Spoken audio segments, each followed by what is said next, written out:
kita mau ngomong bicarain sedikit nih, ingin tahu tentang proses pelaksanaan bisnis etik yang ada di MAP. Kalau di MAP yang retail terbesar ini kayak gimana sih pelaksanaannya? Pelaksanaannya nih lebih ke apa nih yang Mbak Wati mau, maksudnya detailnya apa, tentang apa? Boleh ke transparansi ataupun ketentuan regulasinya, dan juga untuk keberlanjutan produk itu sendiri, apakah memang itu sesuai dan itu aman, apa tidak merusak lingkungan atau semacam itu lah Mbak. Oke. Regulasi, kalau regulasi misalnya semua barang yang kita jual itu semuanya ada izinnya sesuai dengan peraturan pemerintah. Semua hal, semua item, bahkan bukan per brand tapi benar-benar per item detail itu pasti ada izin yang harus diurus ke pemerintah gitu sih.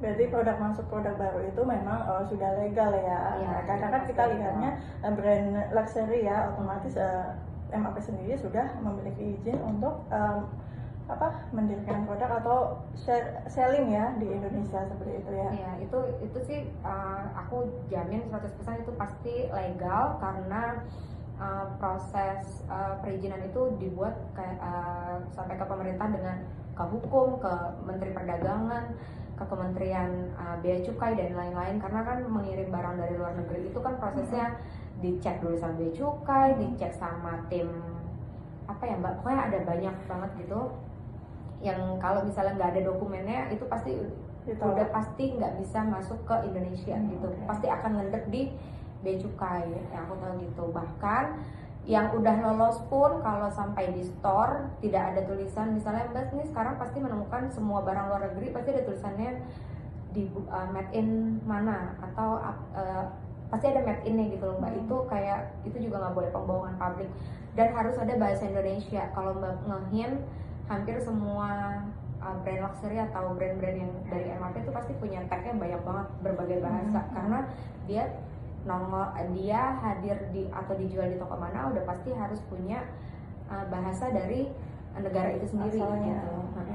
Termasuk juga untuk bahan-bahan apalagi tas ataupun sepatu kayak gitu memang ada bahan-bahan yang mungkin dari kulit atau semacamnya. Nah berarti sudah ada izin karantina ya seperti itu. Nah itu termasuk juga nggak Mbak? Atau itu sudah termasuk izinnya saat produk itu masuk ke sini, atau setiap produk itu memang ada peraturan tersendiri setiap produk yang dikeluarkan? Iya, itu ada peraturannya sendiri.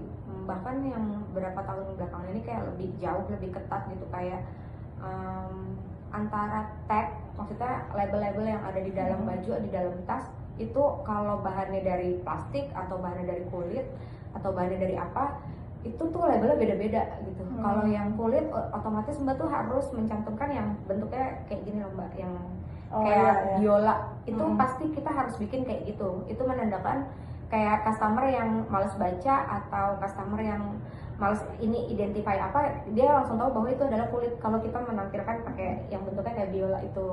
Kayak gitu. Tapi kalau yang baju masih bisa pakai, pokoknya menurut aku udah cukup detail kok untuk hal-hal kayak gitu.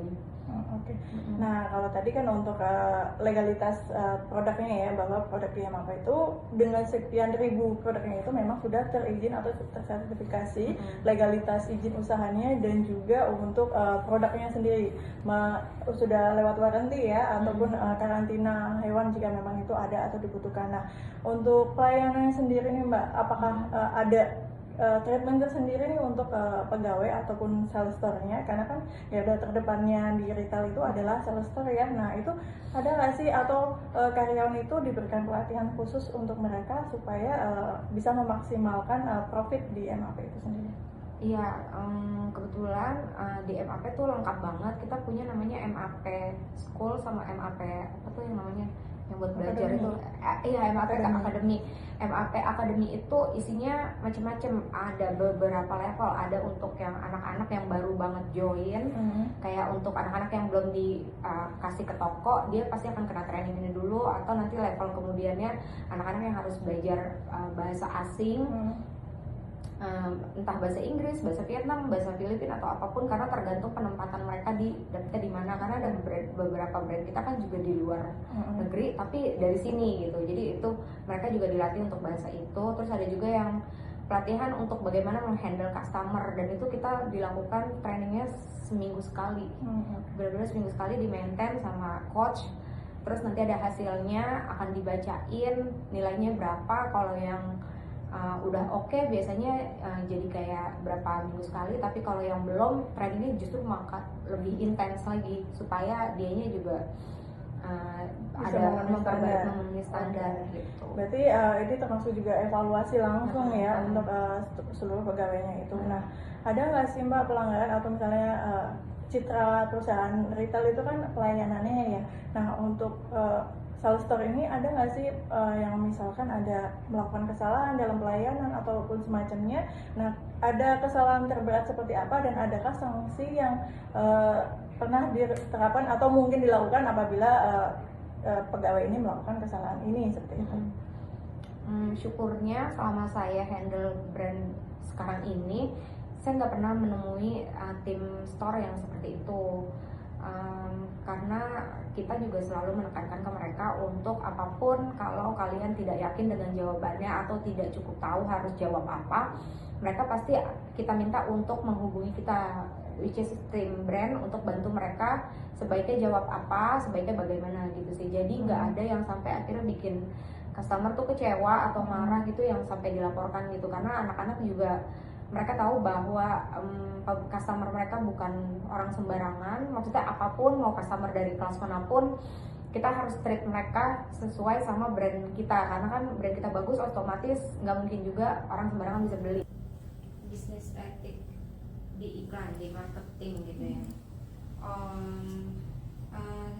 Selama ini saya selalu menjaga bahwa apa yang gambar yang saya keluarkan itu adalah sesuai. Maksudnya gini, misalnya saya lagi bilang diskon up to 50, tulisannya up to 50%, tapi gambar yang saya taruh misalnya gambar yang barang baru, itu nggak mungkin sih Mbak. Udah pasti saya akan naruh gambar, itu gambar yang memang dia ikutan diskon 50%. Karena nanti customer takutnya, ih barang itu ternyata 50% ya, pas dia masuk ternyata barang itu normal.